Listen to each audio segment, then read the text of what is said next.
Hello everyone, I am Hardik Sheta from Saraswat international academy Vapi. आज हम standard 12 subject physics chapter number 3 current electricity को आगे बढ़ाते हैं। तो आज हमें पढ़ने हैं Kirchhoff's first rule and Kirchhoff's second rule. जो किरचॉफ्स फर्स्ट रूल है उसको हम बोलते हैं जंक्शन रूल,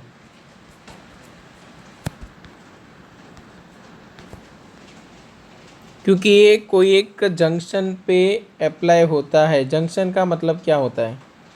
जंक्शन का मतलब ये रहेगा कि जहाँ पे तीन अलग अलग ब्रांच है वो मिल रही है।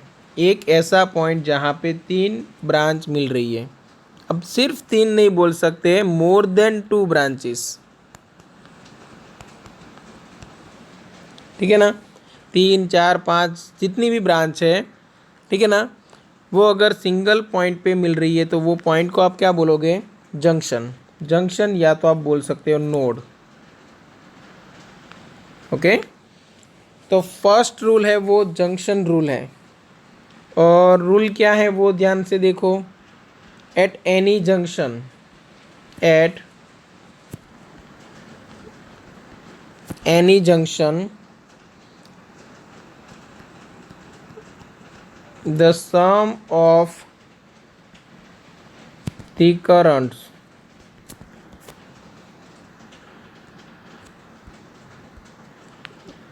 the sum of the currents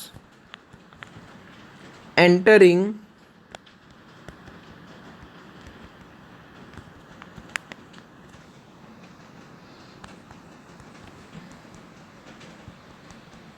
the junction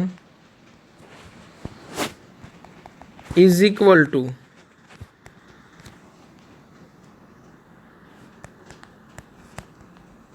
the sum of currents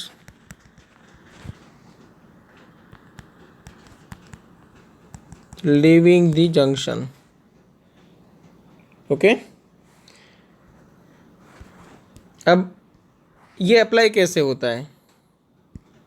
suppose ऐसा कोई नेटवर्क है, एक पूरा नेटवर्क नहीं मैं दिखा रहा हूँ आपको, नेटवर्क का एक छोटा सा एक हिस्सा है, ठीक है, जिसमें ऐसा कुछ आपको करंट देखने को मिलता है। किसी और एक पॉइंट पे आपको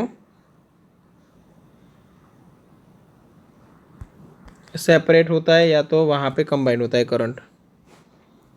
ओके, मान के चलते हैं कि यहाँ से ये जो जंक्शन है ओ, वहाँ पे I1 करंट एंटर हो रहा था, I2 करंट भी एंटर हो रहा था, I3 करंट वो बाहर की ओर निकल रहा था, I4 करंट एंटर हो रहा था और I5 बाहर निकल रहा था। ठीक है ना? तो यहाँ पे आप एक तरह से बोल सकते हो at junction the algebraic sum of all charge equal to zero, क्योंकि ये जो रूल है वो कंजर्वेशन ऑफ चार्ज को फॉलो करेगा। At junction algebraic sum of total charge equal to zero, मतलब चार्ज जो एंटर हो रहे उसको अगर मैं पॉजिटिव से डिनोट करूँ तो यहाँ पे मैं लिखूँगा Q1 plus Q2, Q3 minus आएगा क्योंकि वहाँ पे चार्ज लीव हो रहा है। ठीक है, फिर Q4 और minus Q5 equal to zero. अगर मैं टाइम से डिवाइड कर दूँ, चार्ज डिवाइड बाई टाइम, तो आपको क्या मिल जाएगा? Electric current. तो I1 plus I2 minus I3 plus I4 minus I5 equal to zero. तो I1 plus I2 plus I4 equal to आप बोल सकते हो I3 प्लस I5। तो ये देखो हमारा स्टेटमेंट था वो आ गया।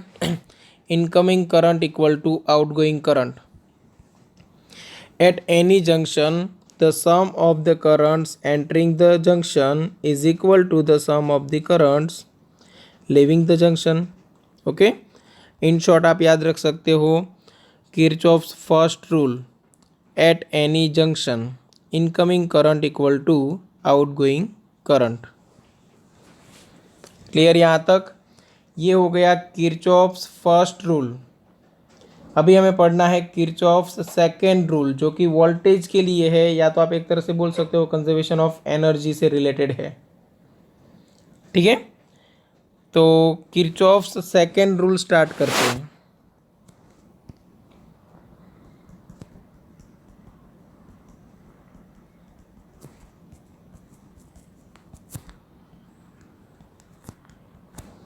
किरचॉफ्स सेकेंड रूल को आप बोल सकते हो लूप रूल।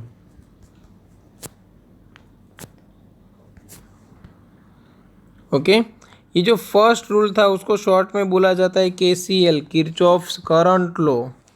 तो इसको बोला जाता है KVL, Kirchhoff's voltage law.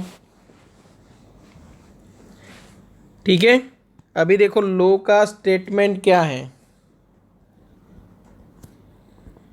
The algebraic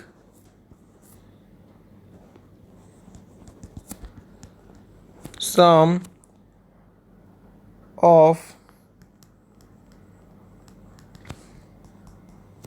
changes in potential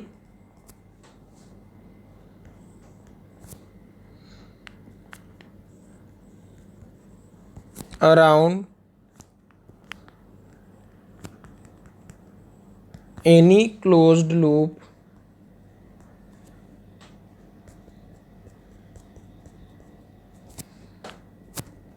involving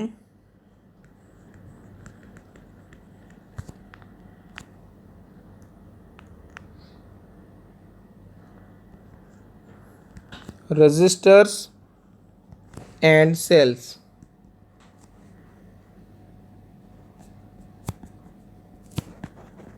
in the loop is 0. In short आप ऐसा लिख सकते हो, for any closed loop summation of voltage equal to 0, algebraic sum of all voltages equal to 0। Voltage का मतलब रहेगा potential difference. ठीक है, अब लूप किसे कहते हैं, जहां पे क्लोज पाथ कंप्लीट होता है उसको आप क्या बोलोगे, लूप। क्लियर। तो सपोज मेरे पास कोई एक ऐसा नेटवर्क है,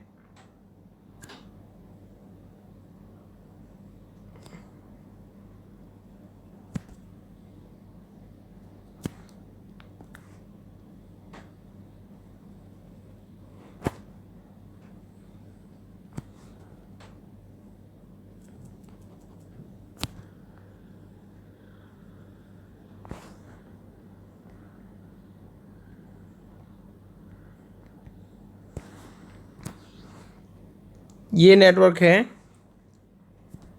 यहाँ पे ए बी सी हर एक ब्रांच को हम नाम दे देते हैं, डी ई एफ। यहाँ पे जो सेल है उसका नाम है, उसका वोल्टेज है E1, ये सेकेंड सेल का E2। रेजिस्टेंस है वो R1, R2, R3 और R4। ठीक है ना। अब ऐसा कोई आपको नेटवर्क दिया हुआ है, तो यहाँ पे किरचॉफ्स फर्स्ट रूल या सेकेंड रूल को कैसे अप्लाई करते हैं। तो सबसे पहले जो बेसिक टर्म्स हम जंक्शन बोलते हैं, जिसे वो यहाँ पे आपको कितने दिखाई दे रहे हैं, जहाँ पे मोर देन 2 ब्रांचेस है वो मिल रही है।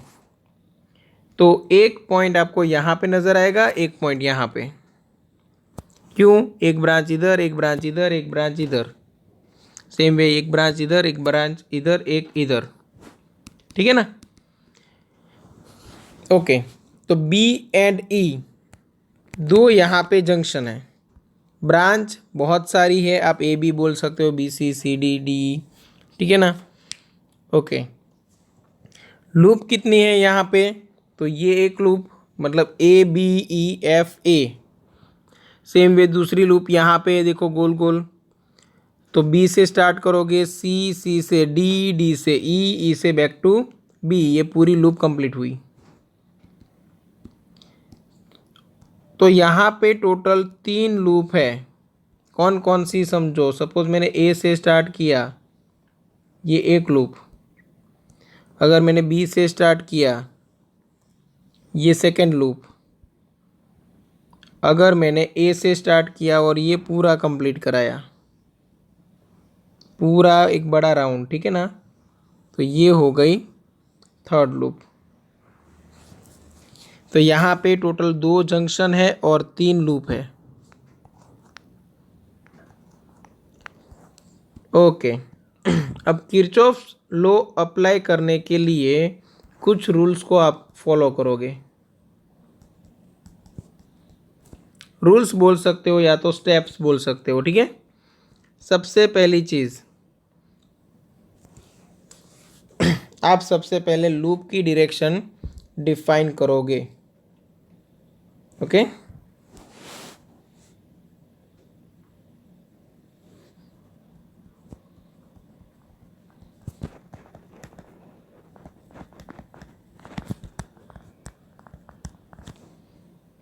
उसके बाद आप क्या करोगे,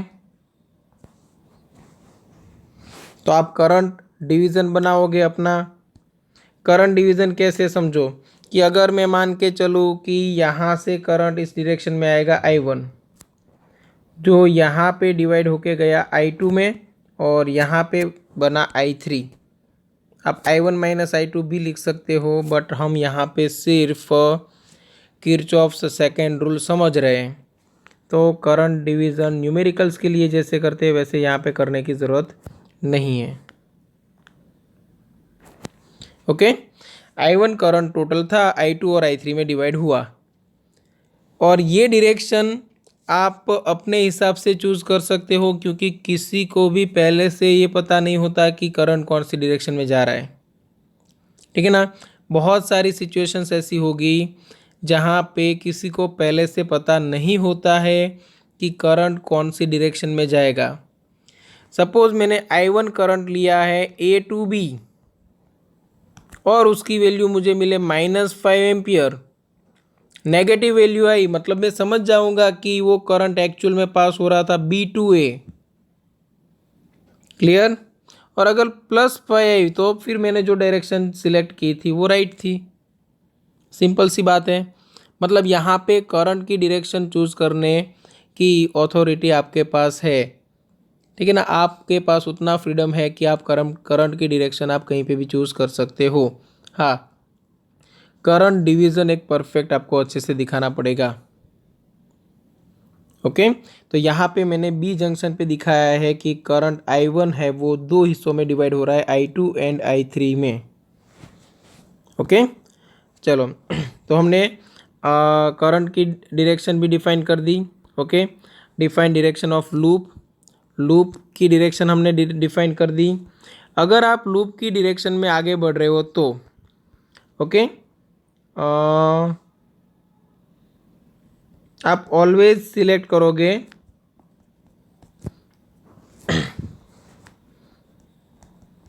टेक साइन ऑफ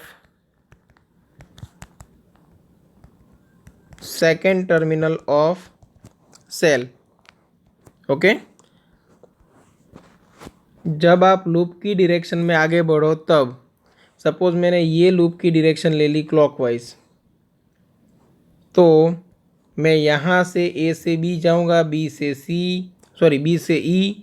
ई से एफ, और एफ से बैक टू ई जाने की ट्राई कर रहा हूँ, एफ से back to A.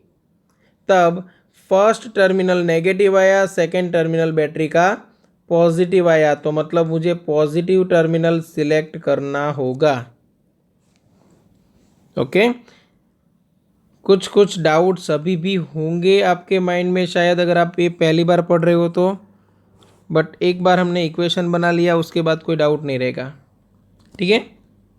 If current is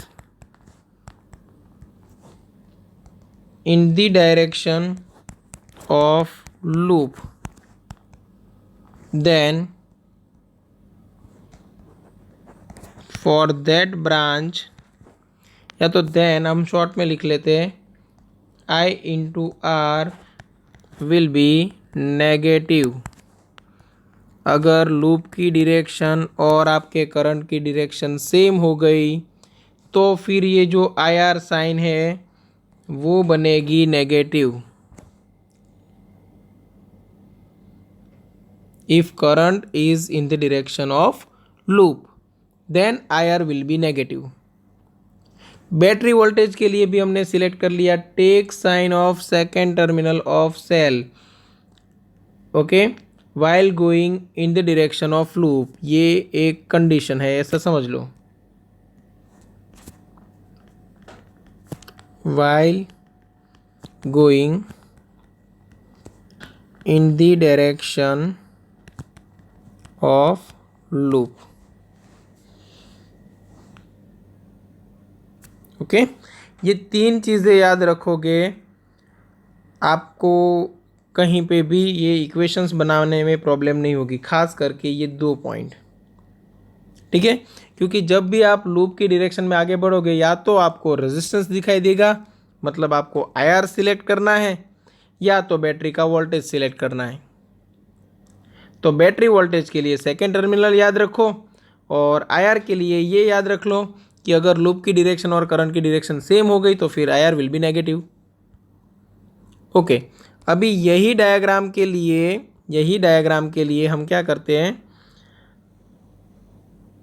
equations बनाते हैं।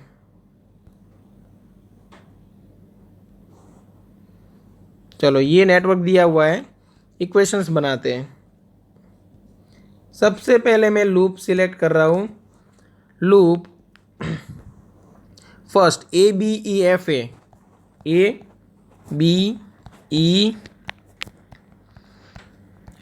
बैक टू A, ठीक है ना। अब A से B की ओर जा रहे हो समझो, तो आपको क्या करना है, कहीं से भी स्टार्ट कर सकते हो आप, लूप में किसी भी ब्रांच से स्टार्ट कर सकते हो। आपकी लूप की डायरेक्शन कुछ इस तरह है,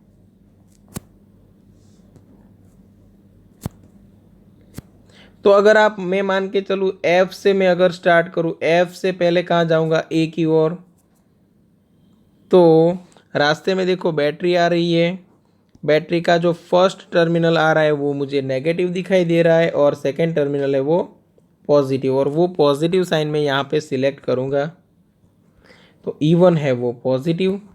उसके बाद ये जो अपना करंट दिखाई दे रहा है I1, और यहाँ पे जो लूप आगे बढ़ेगी वो दोनों एक ही डायरेक्शन में नज़र आ रहे हैं मुझे, ठीक है ना। तो I1 इंटू R1 है वो नेगेटिव रखना है, मतलब यहाँ पे कर दो -I1 इंटू R1। उसके बाद आगे बढ़ो, यहाँ पे देखो I2 और लूप की डायरेक्शन सेम है, तो यहाँ पे भी I2 R2 नेगेटिव आएगा, तो यहाँ पे मैंने लगा दिया -I2 R2। अब ये ब्रांच में कहीं पे भी कोई रजिस्टर या कोई बैटरी है नहीं, तो कोई वोल्टेज ड्रॉप होगा नहीं, इसलिए यहाँ पे हो गया ये इक्वेशन 1 इक्वल टू करके 0 रख सकते हो आप, क्योंकि summation of voltage equal to 0 आप इन शॉर्ट वैसे भी आप बोल सकते हो। चलो अब बात करते हैं सेकेंड लूप के लिए। अब हम लूप लेने वाले सेकेंड BCDEB, BCDEB।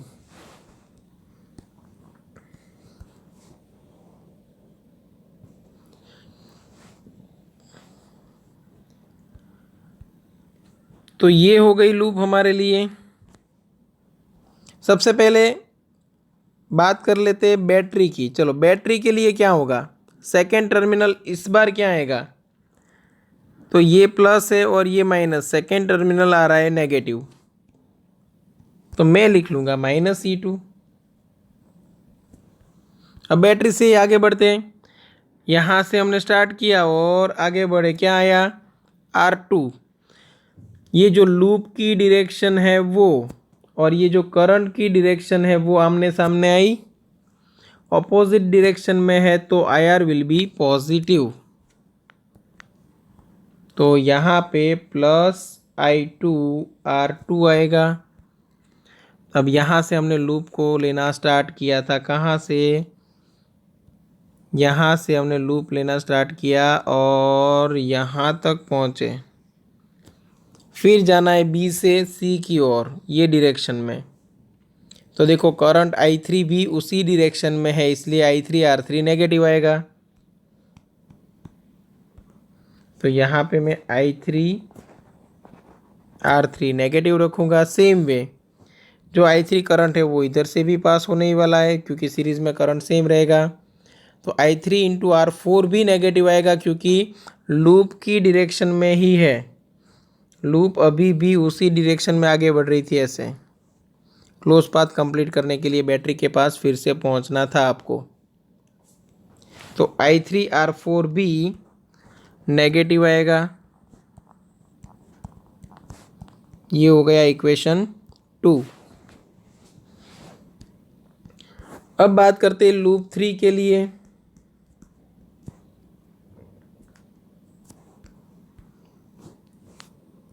लूप 3 मतलब जो सबसे बड़ी लूप है, ठीक है ना। आप ए पॉइंट से स्टार्ट करोगे और ये पूरा ये ऐसे घूम के फिर वापस ऐसे आओगे, ठीक है ना। तो लूप का मैं नाम दे देता हूँ पहले तो ABCDEF बैक टू ए। तो थर्ड लूप ABCDEF ए। चलो पॉइंट ए से ही स्टार्ट कर रहे हैं। तो सबसे पहले I1 करंट है वो लूप की डायरेक्शन में, इसलिए -I1R1।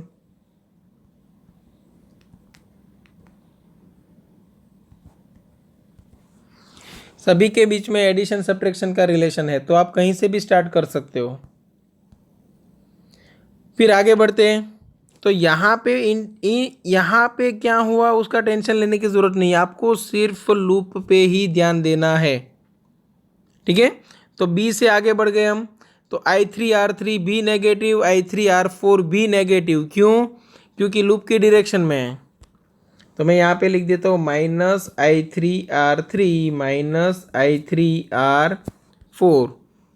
फिर बैटरी का सेकेंड टर्मिनल, लूप की डायरेक्शन में आगे बढ़ो तो सेकेंड टर्मिनल नेगेटिव आता है, तो -E2। फिर यहाँ से यहाँ तक कोई डिवाइस नहीं थी, यहाँ पे फिर से बैटरी आई। अब सेकेंड टर्मिनल पॉजिटिव, इसलिए +E1 और = 0। ये हो गया इक्वेशन 3।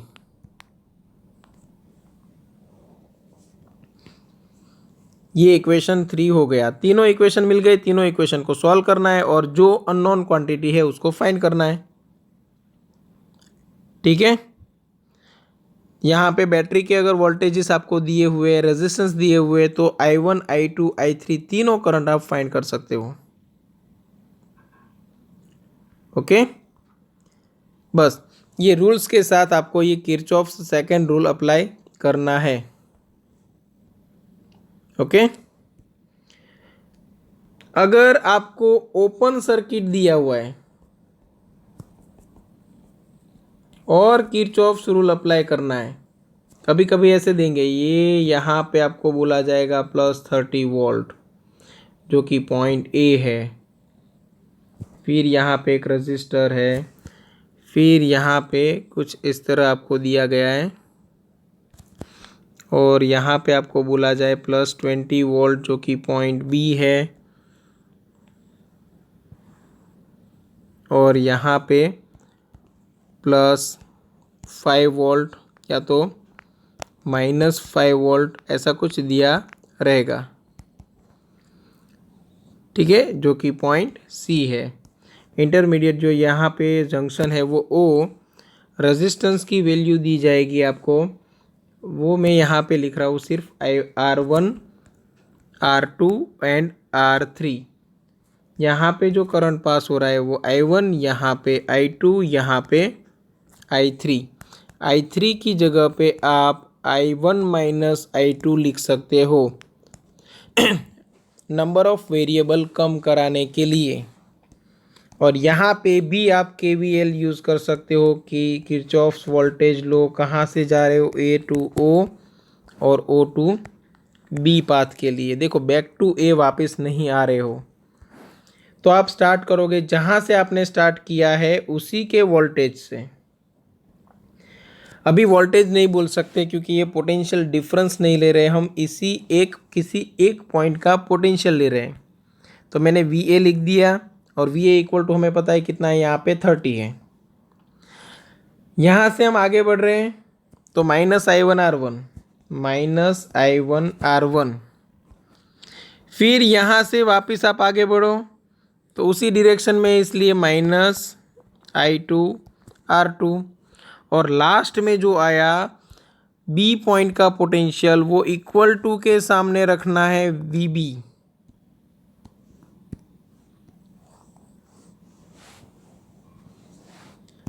अब ऐसा क्यों हुआ ये समझने के लिए मैं ये डायग्राम कॉपी करके आपको अच्छे से एक्सप्लेन करता हूँ।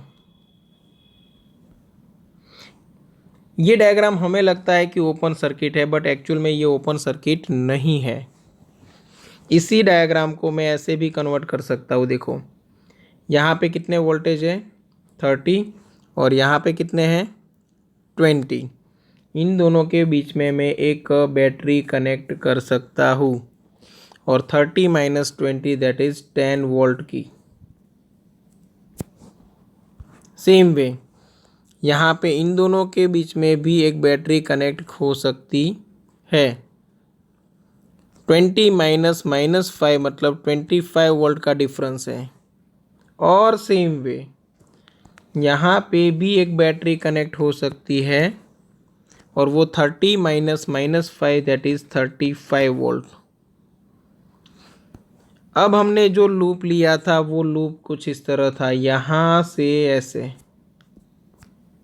ठीक है ना। ये जो R1 है उसको मैं यहाँ पे लिख देता हूँ। ये लूप हमने ऐसे कुछ लिया हुआ था। अब उसी लूप के लिए मैं फिर से इक्वेशन बनाऊँ तो सेम मिलेगा मुझे। देखो कैसे, तो मैं बनाऊँगा इक्वेशन कुछ इस तरह, -I1R1 तो है ही, बैटरी से अगर मैं स्टार्ट करूँ तो +10 volt, -I1R1 same direction, -I2R2 equal to 0। अब इन दोनों में फ़र्क क्या है, देखो कुछ नहीं, क्योंकि यहाँ पे VA आप 30 रखने वाले हो और ये 20। ये 20 जब इधर आएगा तब 30 - 20 इक्वल टू 10 हो जाएगा। ये हो गया, समझ में आया। मतलब ये आपको लग रही है कि ओपन सर्किट है, बट एक्चुअली ये ओपन सर्किट नहीं कहलाती है, क्योंकि यहाँ पे एंडिंग पॉइंट के बीच में पोटेंशियल डिफरेंस है। और ये जो जब तक पोटेंशियल डिफरेंस मेंटेन रहेगा तब तक करंट तो फ्लो होगा ही, और ओपन सर्किट में करंट फ्लो नहीं होता, ठीक है ना। तो आप ऐसे बैटरी एज्यूम करके भी क्वेश्चन सॉल्व कर सकते हो,